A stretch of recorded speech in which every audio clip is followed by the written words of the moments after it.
Assalamualaikum warahmatullahi wabarakatuh. Yang terhormat Ibu Sanitianing Anggraini SPMM sebagai dosen pembimbing dan Bapak Dr. Insinyur Dahri Tanjung MSI sebagai dosen penguji. Di sini saya ingin mempresentasikan tugas akhir saya yang berjudul Pendirian Unit Bisnis Edukasi Agrowisata Hidroponik pada Puspa Agrofarm Hidroponik di Kabupaten Sukabumi. Selanjutnya ada pokok pembahasan. Yang pertama yaitu latar belakang dari kajian pengembangan bisnis. Yang kedua, keragaan perusahaan. Yang ketiga, kajian pengembangan bisnis. Selanjutnya, latar belakang dari kajian pengembangan bisnis ini adalah Jawa Barat merupakan salah satu provinsi sebagai sentra produksi pertanian dengan komoditi tanaman pangan, hortikultura, perkebunan, dan peternakan. Sektor pertanian merupakan salah satu sektor yang memberikan potensi cukup besar terhadap perekonomian masyarakat Jawa Barat. Potensi pertanian di Jawa Barat sebagai besar pada komoditas tanaman pangan dan hortikultura. Berikut tabel dari hasil produksi komoditas tanaman pangan dan hortikultura di Jawa Barat pada tahun 2016 sampai 2018. Berdasarkan tabel bahwa hasil produksi komoditas tanaman pangan dan hortikultura di Jawa Barat mengalami kenaikan setiap tahunnya. Hal ini menjadi potensi perkembangan pertanian di Jawa Barat sangat potensial. Dengan pemanfaatan sumber daya alam dan sumber daya pertanian harus dilestarikan dengan baik. Pelestarian pertanian harus diterapkan dimulai dari usia dini hingga dewasa. Tabel selanjutnya menjelaskan pendidikan adalah pembelajaran pengetahuan, keterampilan, dan kebiasaan melalui upaya pengajaran dan pelatihan. Pendidikan dibagi menjadi dua, yaitu pendidikan formal dan non-formal. Pendidikan non-formal, murid sekolah mendapatkan ilmu dan memiliki wawasan yang luas. Ilmu yang didapat akan mendapatkan manfaat bagi lingkungan sekitar. Pertanian adalah salah satu contoh ilmu yang sangat penting untuk dipelajari. Dengan mempelajari ilmu pertanian, seseorang akan mendapatkan melestarikan alam dan mengelola pemanfaatan alam dengan baik. Kekurangan pendidikan di Indonesia belum adanya penerapan pendidikan pertanian di usia dini dengan kegiatan outing class sehingga anak usia dini bisa mengenal tentang dunia pertanian. Berikut adalah jumlah peserta didik di Kota Sukabumi dan Kabupaten Sukabumi pada tahun 2020. Jumlah peserta didik ini menjadikan pendidikan tentang pertanian di usia dini dapat menjadi potensi penerus pertanian yang ada di Kabupaten Sukabumi dan Kota Sukabumi. Salah satu upaya dalam pemberian edukasi pertanian melalui pengembangan edukasi agrowisata diharapkan dapat memacu minat generasi muda untuk menjadi petani dan mengembangkan usaha di bidang agribisnis. Tujuan dari kajian pengembangan bisnis ini adalah yang pertama, merumuskan ide pengembangan bisnis baru edukasi agrowisata hidroponik pada Puspa Agrofarm Hidroponik. Yang kedua, menyusun kajian perencanaan pengembangan bisnis berupa pendirian bisnis baru edukasi agrowisata hidroponik pada Puspa Agrofarm Hidroponik. Selanjutnya, sejarah perusahaan. Puspa Agrofarm merupakan kebun sayuran hidroponik yang memproduksi sayuran hidroponik seperti pakcoy, cesim, dan kangkung. Kebun sayuran Puspa Agrofarm Hidroponik didirikan pada tahun 2018 oleh Bapak Deden Setiawan. Puspa Agrofarm Hidroponik ini berada di daerah Golpara, Kabupaten Sukabumi. Awal mula Puspa Agrofarm Hidroponik memiliki 4 greenhouse, mes, pegawai, dan ruang packing. Dan lahan yang dimiliki oleh Puspa Agrofarm Hidroponik seluas 1,7 hektar are. Seiring dengan adanya peningkatan jumlah permintaan terhadap produk, maka terjadi penambahan jumlah greenhouse dan fasilitas lain untuk mendukung keberlangsungan usaha. Selanjutnya ada struktur organisasi. Struktur organisasi pada Puspa Agrofarm Hidroponik bertujuan agar seluruh anggota yang terlibat dalam kegiatan usaha mengetahui dan menjalankan tugas sesuai dengan tanggung jawab masing-masing. Struktur organisasi pada Puspa Agrofarm Hidroponik dapat dilihat pada gambar berikut. Selanjutnya ada sumber daya perusahaan. Sumber daya perusahaan yaitu ada 3. Yang pertama sumber daya fisik, sumber daya manusia, dan sumber daya keuangan. Yang pertama sumber daya fisik. Sumber daya fisik yang dimiliki Puspa Agrofarm yaitu bangunan. Bangunan yang dimiliki yaitu ada greenhouse, ruang packing, dan mes karyawan. Yang kedua, lahan. Lahan yang dimiliki Puspa Agrofarm yaitu seluas 1,7 hektar. Yang ketiga, peralatan penunjang produksi. Yang keempat, ada kendaraan operasional. Selanjutnya, sumber daya manusia. Sumber daya manusia merupakan salah satu aspek sumber daya yang penting yang dimiliki oleh perusahaan. Sumber daya manusia yang dimiliki oleh Puspa Agrofarm yaitu memiliki 15 orang pekerja. Selanjutnya ada sumber daya keuangan. Keuangan atau modal merupakan sumber daya yang penting untuk memulai dan menjalankan suatu usaha. Modal digunakan sebagai investasi. Sumber daya keuangan yang dimiliki oleh Puspa Agrofarm yaitu berasal dari modal pribadi. Rumusan ide pengembangan bisnis. Rumusan ide pengembangan bisnis pada kajian pengembangan bisnis berdasarkan identifikasi masalah yaitu kurangnya edukasi masyarakat tentang budidaya tanaman hidroponik. Rumusan ide pengembangan bisnis ini berdasarkan analisis SWOT. Identifikasi masalah dari penentuan ide pengembangan bisnis ini adalah kurangnya wawasan masyarakat terhadap budidaya hidroponik. Penentuan ide pengembangan bisnis ini berdasarkan analisis SWOT, yaitu mengambil alternatif strategi antara kekuatan dan peluang. Strategi SO artinya menambahkan sesuatu strategi dengan memanfaatkan kekuatan dalam mengambil manfaat dan sebuah peluang. Salah satu alternatif strategi yang dapat dilakukan untuk membantu Puspa Agrofarm Hidroponik menambah unit bisnis baru adalah pendirian unit bisnis edukasi agrowisata hidroponik. Selanjutnya ada rencana pengembangan bisnis.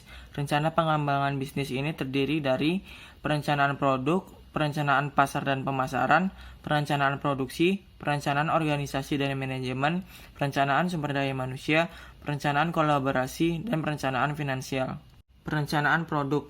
Perencanaan produk dalam kajian pengembangan bisnis ini yaitu membuat paket edukasi dengan nama paket edukasi ceria. Paket edukasi ceria ini yaitu ada kegiatan materi edukasi tentang sistem budidaya hidroponik. Kegiatan selanjutnya ada berkeliling kebun dan greenhouse, melakukan kegiatan fun games, melakukan kegiatan budidaya hidroponik secara langsung, dan mendapatkan snack box dan mendapatkan bingkisan sayuran hidroponik seberat 250 gram. Perencanaan pasar dan pemasaran. Pada tabel berikut menunjukkan bahwa perencanaan pengunjung dalam permintaan pengunjung murid sekolah di wilayah Kabupaten Sukabumi dan Kota Sukabumi dalam satu rombongan dari 14 sekolah pengunjung yang akan melaksanakan kegiatan outing sebanyak 759 murid sekolah. Selanjutnya yaitu strategi SDP. Segmentasi dibagi menjadi 3 yaitu segmentasi geografis, demografis, dan psikografis. Segmentasi geografis yang dipilih dipasarkan di wilayah Kabupaten Sukabumi dan Kota Sukabumi. Untuk demografisnya, masyarakat yang berusia 7-50 tahun dengan tingkat pendapatan menengah ke atas. Untuk segmentasi psikografis yaitu mengarah terhadap pengunjung yang ingin mempelajari ilmu pertanian dan budidaya hidroponik. Untuk targetnya yaitu peserta didik sekolah dan masyarakat di Kabupaten Sukabumi dan Kota Sukabumi. Untuk positioningnya itu budidaya hidroponik unik dan asik. Bauran pemasaran. Bauran pemasaran ini terdiri dari produk, price, place, dan promotion. Untuk produknya itu untuk edukasi agrowisata hidroponik dengan memiliki nama Bumi Edutani. Untuk harganya itu paket edukasi ceria dengan harga 45.000. Untuk tempatnya akses ke lokasi mudah dan lokasi sangat mendukung. dengan pemandangan Gunung Gede. Untuk promosinya dengan menawarkan secara langsung dan melalui media Facebook dan Instagram. Perencanaan produksi yang pertama yaitu ada layout untuk edukasi agrowisata hidroponik. Yang kedua ada susunan acara kegiatan edukasi agrowisata hidroponik. Kegiatan ini dilakukan selama 3 jam. Rincian kegiatan dapat dilihat pada tabel berikut. Pada perencanaan produksi, ada tahapan kegiatan edukasi agrowisata hidroponik. Tahapan kegiatan yang pertama yaitu penyambutan pengunjung. Setelah penyambutan pengunjung akan diberikan materi tentang budidaya hidroponik. Setelah diberi materi, pengunjung akan berkeliling greenhouse dan melakukan kegiatan persemaian, kegiatan pemanenan, dan melakukan kegiatan berkunjung ke packing house. Setelah melakukan kunjung ke packing house, pengunjung akan melakukan istirahat. Setelah istirahat, pengunjung akan melakukan kegiatan fun games. Setelah melakukan fun games, pengunjung dipersilakan untuk mengambil dokumentasi. Selanjutnya, kapasitas jumlah pengunjung edukasi agrowisata hidroponik. Jumlah pengunjung per hari pada tahun pertama sebanyak 30 pengunjung dan pada tahun kedua sampai ke-8 sebanyak 30 pengunjung. Jumlah pengunjung per minggu pada tahun pertama sebanyak 180 pengunjung dan pada tahun kedua sampai ke-8 sebanyak 180 pengunjung. Jumlah pengunjung per tahun. Pada tahun pertama jumlah pengunjung sebanyak 5.760 pengunjung dan pada tahun kedua sampai ke-8 sebanyak 7.920 pengunjung. Selanjutnya, penentuan biaya edukasi agrowisata hidroponik. Penentuan biaya edukasi ini berdasarkan perhitungan harga pokok produksi. Harga pokok produksi pada tahun pertama yaitu sebesar Rp34.728 dan pada tahun kedua sampai ke-8 sebesar Rp34.288 dan tingkat persenan markup pada tahun pertama 26% dan pada tahun kedua sampai ke-8 sebesar 31% dan penentuan harga jualnya sebesar 45.000 pada tahun pertama dan pada tahun kedua sampai tahun ke-8 sebesar 45.000. Perencanaan organisasi dan manajemen pada pengembangan bisnis ini adalah menambahkan 4 orang tenaga kerja yang terdiri dari manajer agrowisata sebanyak 1 orang, pemandu wisata 2 orang, dan karyawan pemasaran 1 orang. Selanjutnya, perencanaan sumber daya manusia. Perencanaan sumber daya manusia yaitu perekrutan tenaga kerja. Perekrutan tenaga kerja yaitu memiliki job specification yang terdiri pada tabel berikut. Perencanaan kolaborasi. Perencanaan kolaborasi dapat berkolaborasi di bagian pemasaran dan kebutuhan input. Kolaborasi di bagian pemasaran dapat bekerja sama dengan sekolah-sekolah di wilayah Sukabumi dan Kabupaten Sukabumi. Dan kebutuhan input dapat bekerja sama dengan supplier Rockwool dan supplier pupuk AB Mix. Selanjutnya, perencanaan finansial. Yang pertama, biaya investasi. Total biaya investasi pada tahun pertama yang dikeluarkan sebesar Rp190.109.000 dan biaya operasional pada tahun pertama total biaya yang dikeluarkan sebesar Rp250.795.500 dan pada tahun kedua sampai ke-8 total biaya operasional yang dikeluarkan sebesar Rp270.251.500 dan perencanaan penerimaan pada tahun pertama total penerimaan dengan penjualan paket edukasi agrowisata hidroponik sebesar Rp259.200.000 dan pada tahun kedua sampai ke-8 total penerimaan dengan penjualan paket edukasi agrowisata sebesar Rp356.400.000. Perencanaan finansial selanjutnya yaitu ada proyeksi laba rugi.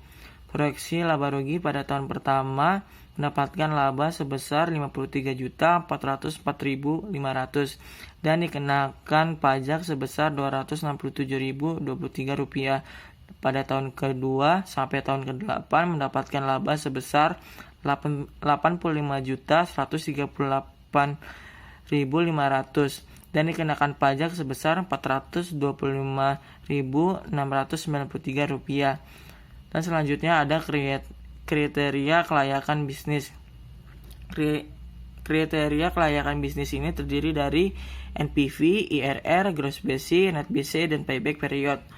Pada kriteria kelayakan bisnis ini mendapatkan hasil NPV lebih besar dari 0, yaitu sebesar Rp349.597.509 dan IRR-nya lebih besar dari tingkat bunga, yaitu sebesar 66%.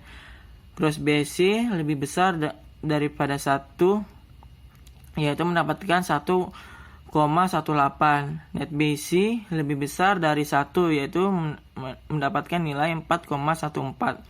Payback period kurang dari umur bisnis, yaitu mendapatkan 2 tahun 5 bulan.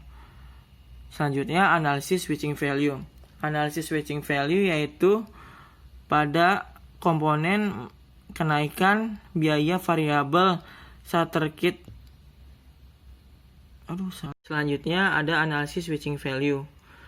Analisis switching value yaitu komponennya yang pertama, kenaikan harga bingkisan. Kenaikan harga bingkisan persentase kenaikan sebesar 100,53%